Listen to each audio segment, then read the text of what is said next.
Kal Halal Yahweh, Bahashemi Hawashai, Bahashemi Kakodash. Double honors to the apostles and elders of Great Millstone for pushing 100% truth to rule well. And peace and salutations to the hopeful elect. Shalom. This is Baka Yaramana. I'm going to go to Mataz Alakam on my backup channel and put this video up. Anyway, this was a continuation of the video that I tried to make earlier this afternoon, but I had to take, I had some personal business to attend to. Okay, let me just put it like that, okay? And I was rudely interrupted. But as far as what I was trying to do was the point I was trying to make was in Ecclesiastes chapter 3, verse 16, right, was that, moreover, I saw under the sun the place of judgment, right, which is the earth, that wickedness was there, right? Who are the wicked? Job chapter 9, verse 24, the earth has been given into the hand of the wicked, right? He covered the faces of the judges thereof, if not wherein who is he?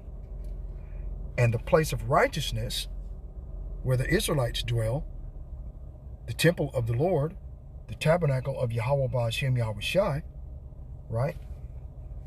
That iniquity was there. And inside our people, in our people, genetically, is wickedness.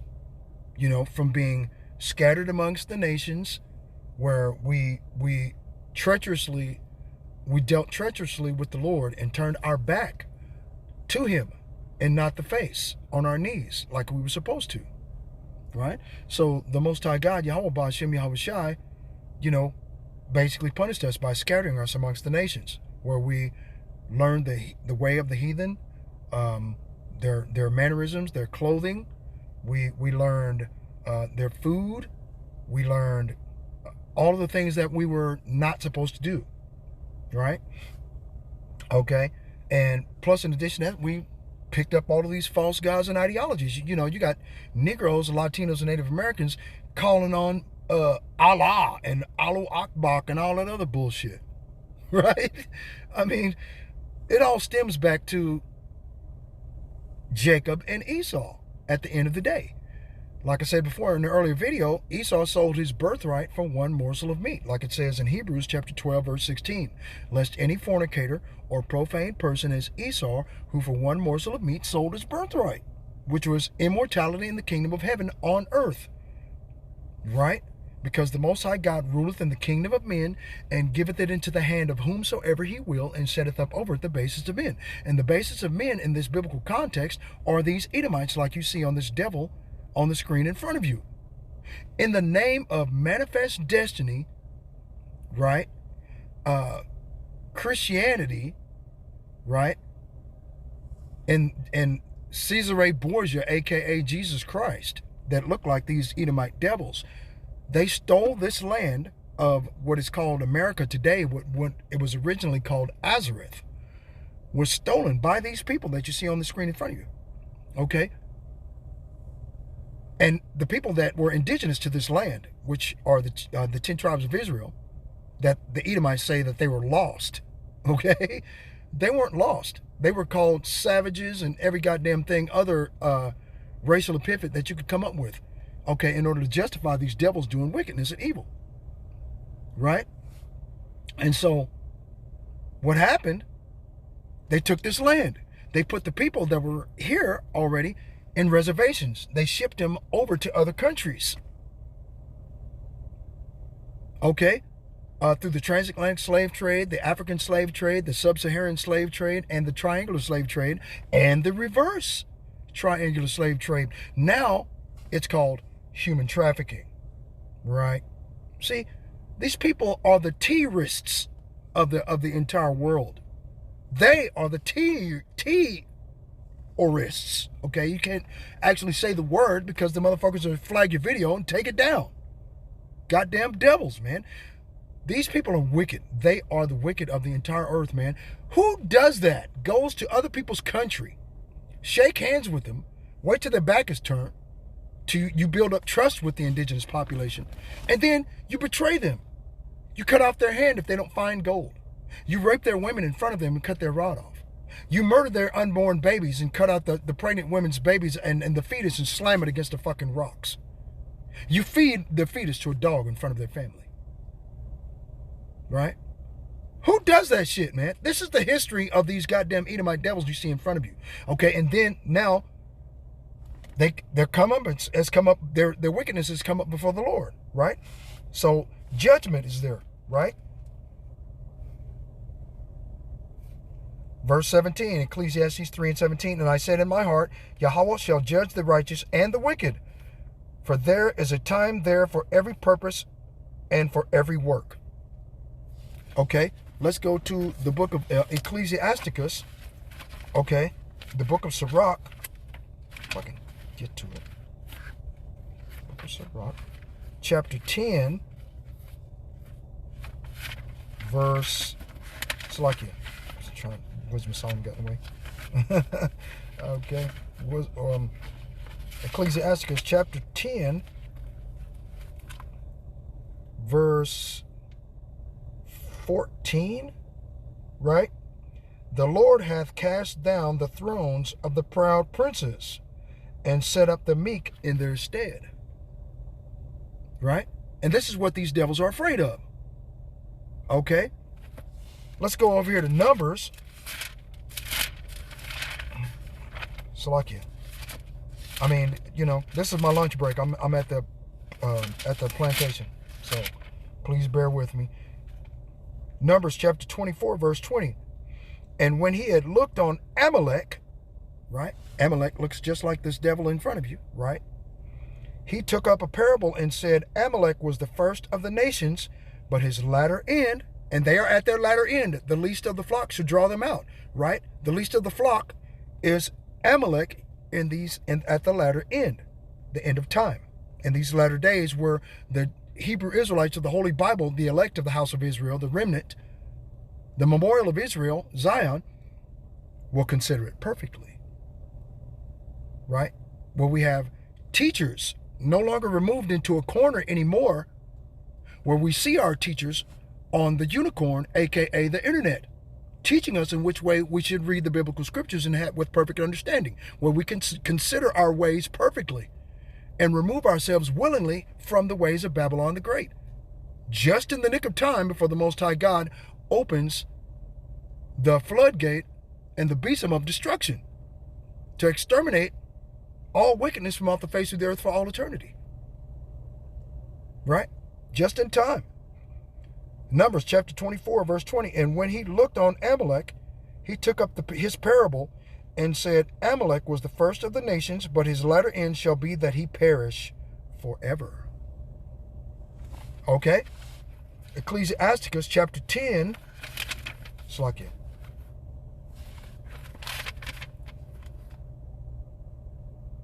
Right? Verse 1. A wise judge will instruct his people, and the government of a prudent man is well ordered. How is it possible that America is well ordered? Right? That's impossible.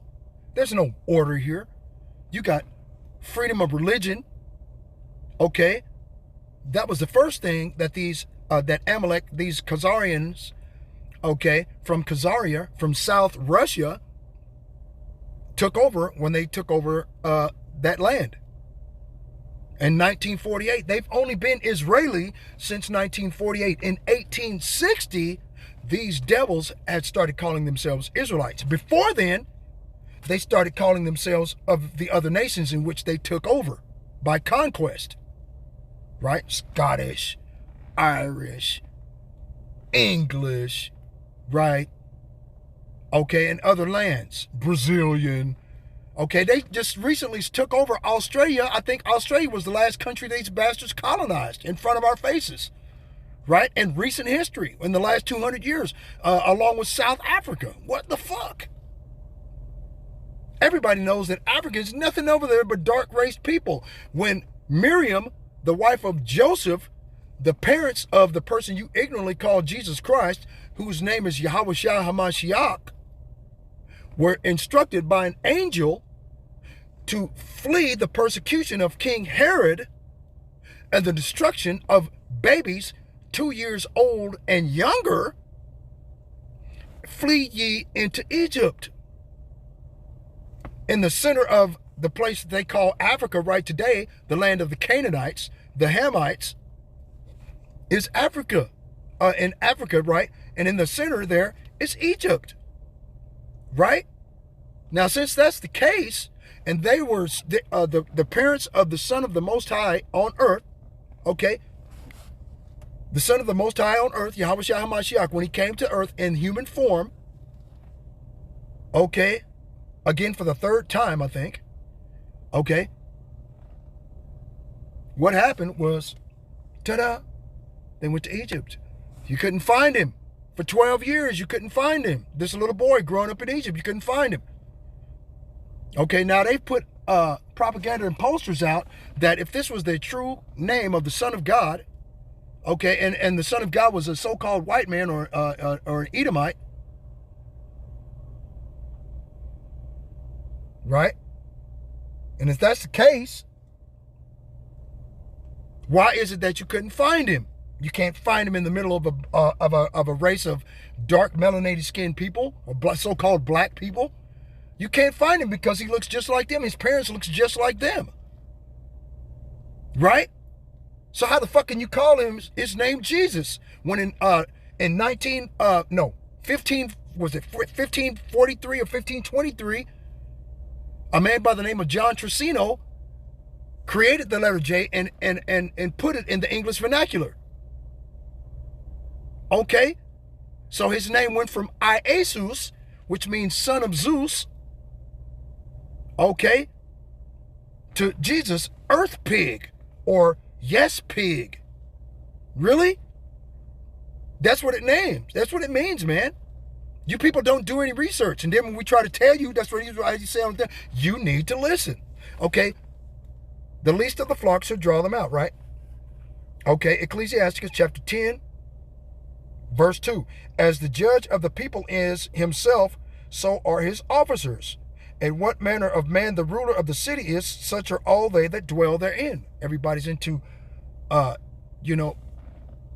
every man, or not every man for himself, but, get along to get along.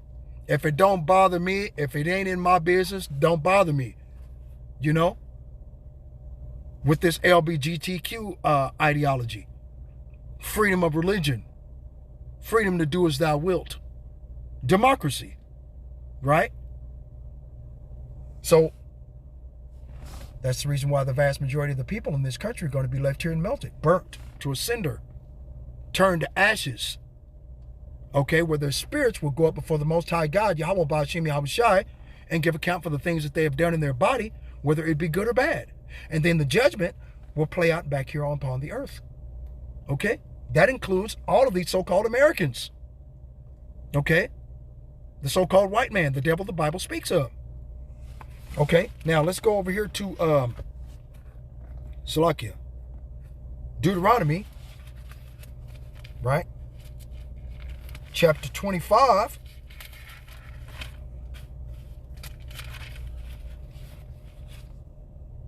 Verse 17. Deuteronomy chapter 25, verse 17. Remember what Amalek did unto thee by the way when you were come forth out of Egypt. Verse 18. How he met thee by the way and smote the hindermost of thee, even all that were feeble behind thee. Right? So those that were feeble were old, the young, little children that couldn't defend themselves, and pregnant women. Okay? As we came out of Egypt going through their land, we were trying to go around their land because we weren't allowed to go into it. Okay, so when we turned around to go back the other way, they came up behind us to destroy us. Okay? And these goddamn devils are doing the exact same fucking thing, man. The so-called Americans did that to the indigenous population of people that were already here, put them in a reservation, an open-air concentration camp or an open-air prison in their own land. Okay? This is the modus operandum of the Edomites, these Amalekites. Okay? And these Edomite devils, man. This is the MO of these people, man. Take your land, rape, murder, and pillage, right? Like I said earlier in the other video, Psalms 49 and 11, their inward thought is that their houses shall continue forever, and their dwelling places to all generations. They call their lands after their own names. So after they take your land, they call it something else after themselves. Okay, and then they occupy your land. Occupied territory. Okay, by genocide. Okay?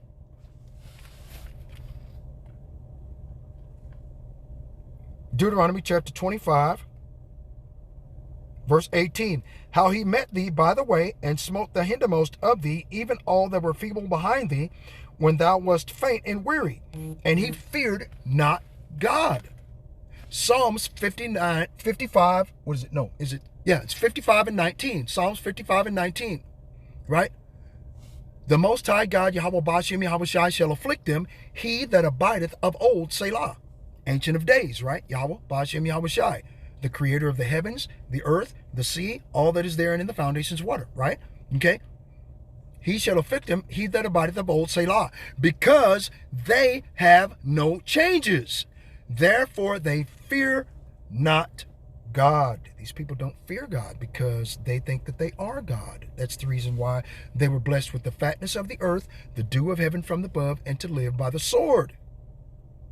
That's all they know is rape, murder, and pillage. John chapter 10, verse 10. They bring the conditions of hell and of death and cannot be satisfied, man. Okay, no, that's Habakkuk chapter 2, verse 5, ain't it? Okay, let's go over here to John, right quick. Salakia, everybody, went too far. John chapter 10, verse 10. The thief cometh not but for to steal and to kill and to destroy. And that's what these devils do, man. I am come that they might have life and that they might have it more abundantly. Who are they? The Israelites. For the Son of the Most High, Yahweh Shai HaMashiach, said that he cometh to vindicate pretty much the whole house of Israel. Whether they be scattered through the diaspora, okay, Israelite foreigners, or those that are in the circumcision. Because you have the circumcision and you have the uncircumcision. Right? So the uncircumcision are those that have been scattered throughout the four corners of the earth. That bloodlines goes back to Israelites, right? That have been scattered there through slavery or indentured servitude, okay? From generation to generation to generation. That's the reason why the circumcision had such a big problem with Timothy, because his father was a Greek, but he was actually an Israelite that had been raised and Hellenized to the Greekish fashion.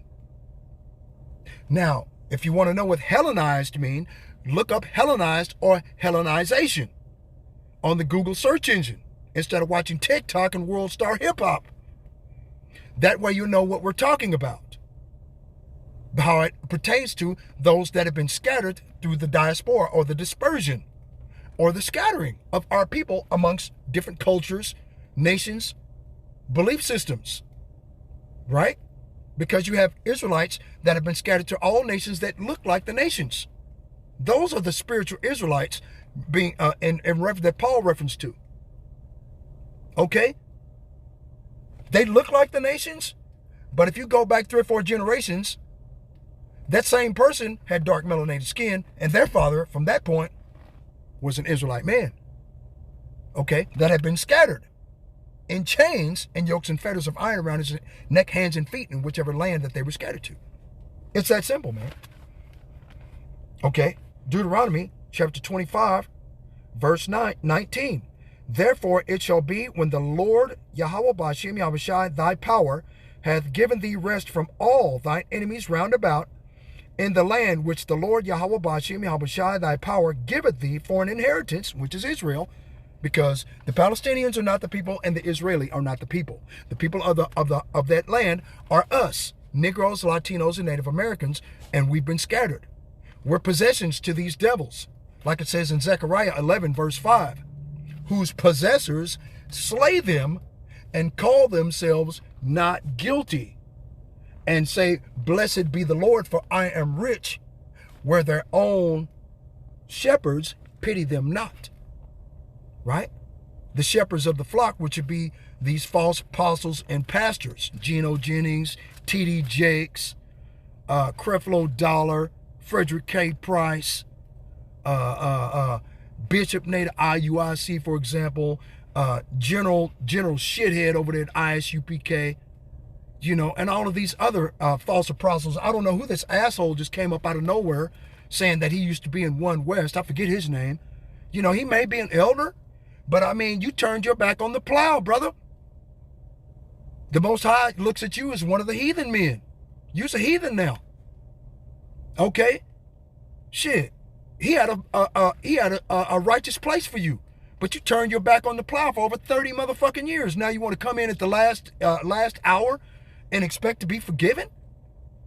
Now, I know the mercy of the Most High God is abundant for his people. But I mean, come on now, you come in teaching false doctrine that's against what the Most High God wanted us to teach our people. That we should practice the righteous acts of the apostles and prophets of old, found in Judges chapter 5, verse 11. You come in teaching everything and ass backwards. You know, you can't win with that shit. That's madness. Okay? Okay, Salakia. Now, as I said before, Deuteronomy chapter 19, Deuteronomy chapter 25, verse 19, Salakia. Therefore it shall be when the Lord thy God, Yahweh Bashim, Yahweh Shai, thy power, hath given thee rest from all thine enemies round about in the land which the Lord Yahweh Bashim, Yahweh Shai giveth thee for an inheritance to possess it, that thou shalt blot out the remembrance of Amalek from under heaven, thou shalt not forget it. Okay? So that's our job, is to destroy these motherfuckers from off the face of the earth. As soon as we get our land back, they're finished. Okay? Okay. Exodus chapter 17, verse 14. And the Lord said unto Moses, write this for a memorial in a book and rehearse it in the ears of and Hawashai, or Joshua, right? For I will utterly put out the remembrance of Amalek from under heaven, right? Amalek are those individual imposters that call themselves the JOOs and are not, but do lie, and are the synagogue of Satan. Okay? Nobody else attends synagogues but those bastards, right? Come on now. We call them the small hatters that sexually undulate against a fucking wall. Okay? Verse 15, and Moses built an altar and called the name of it Yahweh Nasai.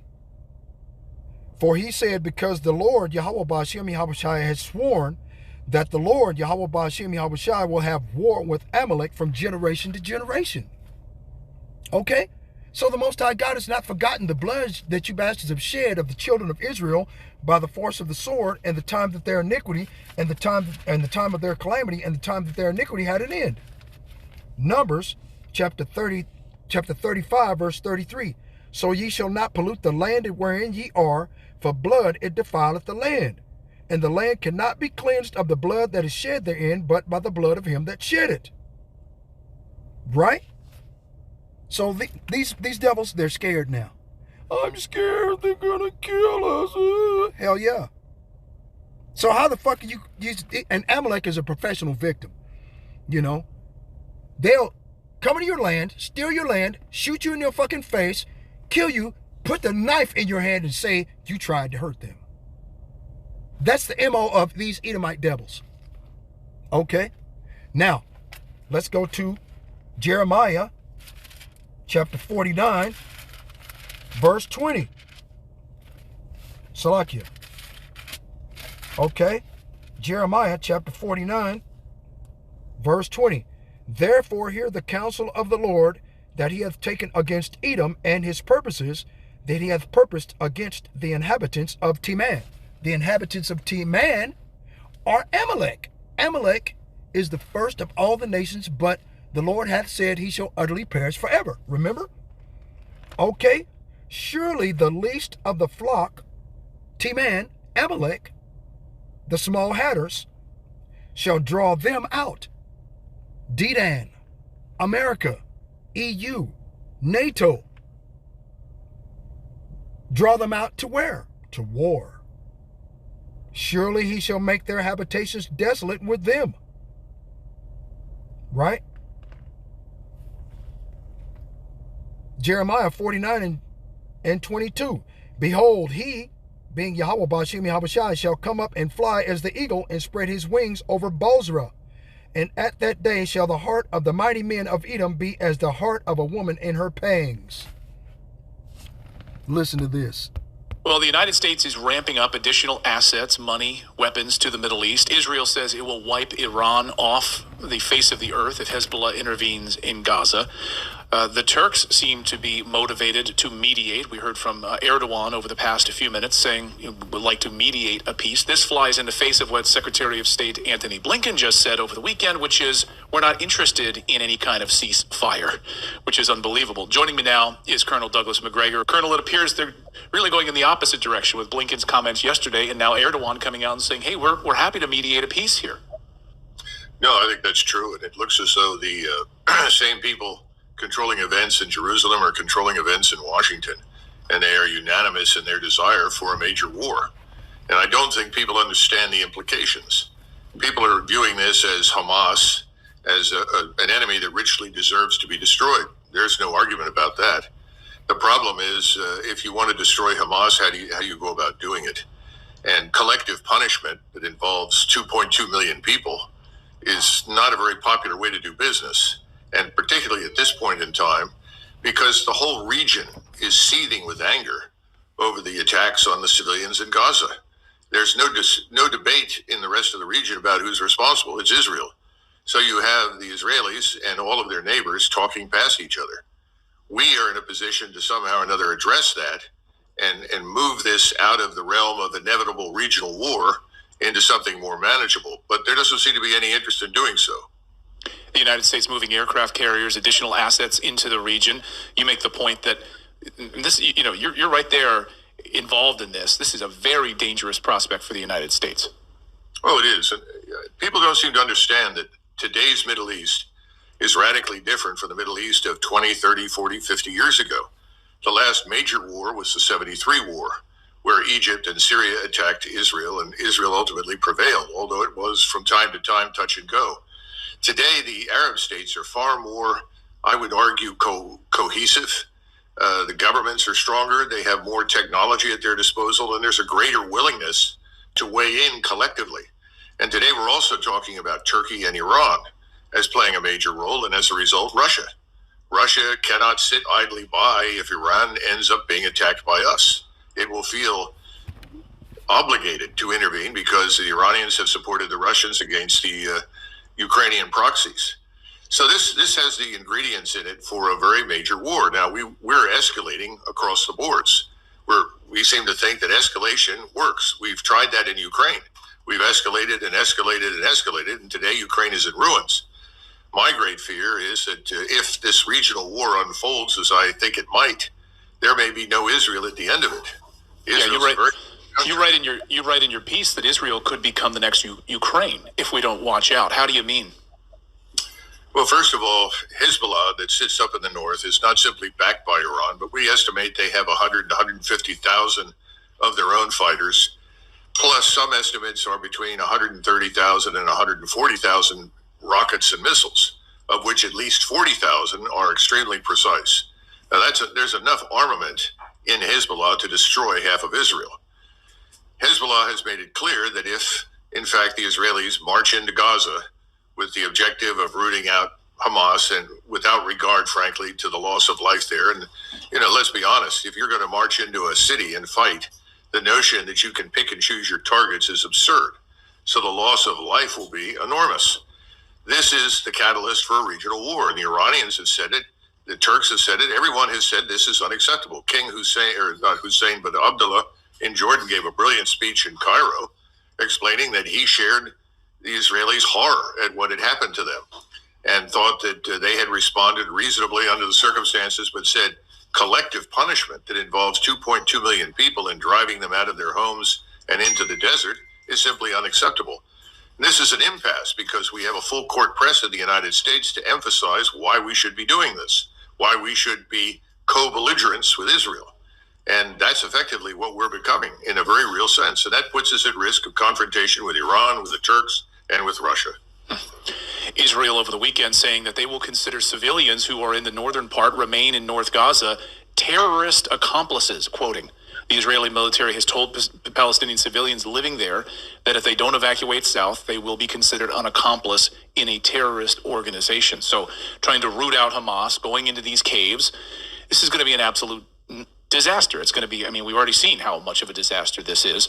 And the Israeli infantry going in, talk about that part of it, going into these cave structures where Hamas has been holed up and living in these massive booby-trapped caves. I've talked to some Israeli sources who tell me that they are absolutely terrified what's going to happen to the infantry if they go in. They will be slaughtered by the structures that are underneath those cities and underneath North Gaza. Can you speak on that, the military strategy of this on the part of the Israelis? Well, keep in mind that the Israeli Defense Force on the ground consists of a small portion of professional soldiers. The vast majority of people that are being mobilized are simply civilians. They're reservists.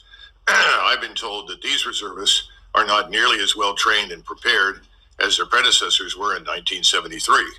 That means that they have even less training and less preparation than you would want for such a complex operation. But let's assume you have a couple of weeks to train. You're not going to reach the level of expertise that you would want to deal with what you're describing, these tunnels. And remember that the Israelis have destroyed most of this area in northern Gaza, which makes it much easier for Hamas to defend itself. When you leave buildings intact, you're always at risk of bad things happening, but you have a way to navigate through it to root out the enemy. Now that everything has been rubbled, you have no idea where you're headed and what you're doing. Now, I'm sure the Israelis will use everything at their disposal. Persistent surveillance overhead, careful targeting of anything they think is hostile, and I'm sure that the soldiers on the ground will do the best they can. But that's still not going to prevent you from taking very heavy casualties for all the reasons that you cite, IEDs and so forth. Now, there is one other possibility, and that is that the Israelis may decide to use fuel-air explosive. And fuel-air explosive over a square, let's say a couple of square miles, essentially sucks all the oxygen out of the area and then ignites it into a fireball. We use these things in Vietnam. They could certainly use these things against both Hamas and Hezbollah. And frankly, I think for their purposes, it would be necessary. But imagine the response of the region. Imagine how the Turks and the Iranians, the Egyptians, Jordanians, Saudis, Syrians, everyone will feel when they witness this. Again, I don't see this as a very positive outcome for Israel. And I think we're grossly underestimating the military potential of those lining up against Israel. And remember, Russia does not want to be in this. Right. Russia wants to remain neutral. But Russia's relationship with Iran is very, very close. And if you attack Iran, you're going to end up at war with Russia. Is the center of all of this MBS, Mohammed bin Salman, of course, Saudi Arabia, maybe the most important man in the world at this moment? I've heard that thrown around over the past few days. The idea of a unified Muslim world, the greatest threat perhaps to Israel, a unified front, no divisions between Shia, Sunni, and others. And you have a unified Muslim world saying, down with Israel? Well, normally the Israelis are very good at practicing economy of enemies. They've always been good at that. Deal with one at a time if you can and turn your potential opponents against each other. Unfortunately, this time, they've done the opposite, and we're helping them to do it over and over and over again every day, and that is that they've united the opposition. You're absolutely right. Now, is MBS in charge of it? I think has a very influential role because of his position in Saudi Arabia, which is effectively for Muslims the equivalent of the Holy Land. So what he says carries great weight. But you've got other actors. Qatar has funded not only Hamas, but also Mr. Erdogan in Turkey. Without Qatari funding, the Turks would be in serious economic trouble. So there are other actors that are playing into this, and you shouldn't underestimate General Sisi in Egypt. The Egyptians have made, without Qatari funding, the Turks would be in serious economic trouble. So there are other actors that are playing into this, and you shouldn't underestimate General Sisi in Egypt. The Egyptians have maintained very good relations with the Israelis, but their government cannot survive what the Israelis are doing in Gaza. And the pressure on him to mobilize his army and go forward and fight potentially to protect the Gazans is enormous. Now, if you're an Israeli and you're angry and you're emoting about what you've seen, you may not be satisfied when you've killed 10,000 more or 20,000 more Palestinians. But you've got to have someone who is rational in charge. Everyone is emoting right now. We are emoting, the Israelis are emoting, and so are the Muslims. Emotion is the killer. Emotion leads to bad decisions and bad outcomes. What's needed now is cool, calm, collected thinking. And we need to understand that however much we hate Hamas, taking the current approach is the road to Armageddon in the Middle East. And we haven't even talked about nuclear weapons. And people don't seem to understand that, of course, the Israelis have a nuclear weapon, and they made it abundantly clear that if pushed to the wall, that they would use it. But they forget that, for instance, Turkey has very close relations with the Pakistani military. The Pakistani military and government has made it clear repeatedly over many, many years that if the Turks need nuclear warheads to protect themselves, they will receive them. You're talking about a double envelopment, if you will. You're not only dealing with the high-end conventional warfare, the introduction of all these missiles and rockets and unmanned aircraft, you're also dealing with this evil shadow of nuclear exchange hovering over the region. So I keep advising anyone who will listen, back off. Think about this carefully. And I'm very grateful that the Israelis to this point have not yet gone in. That gives us breathing space. We need that. Secretary Blinken yesterday said that he sees no indication that Israel wants to control Gaza in perpetuity. Do you buy that? Gaza has been a huge problem for a long time. Many Americans are unaware of it, but during the Camp David Accords discussions, Menachem Begin actually offered Sadat Gaza, said, please take it off our hands. We don't want it. And at the time, Sadat said, I've got so many problems inside my own country, I can't take on any more. As a result, Gaza has been this island of misery and misfortune.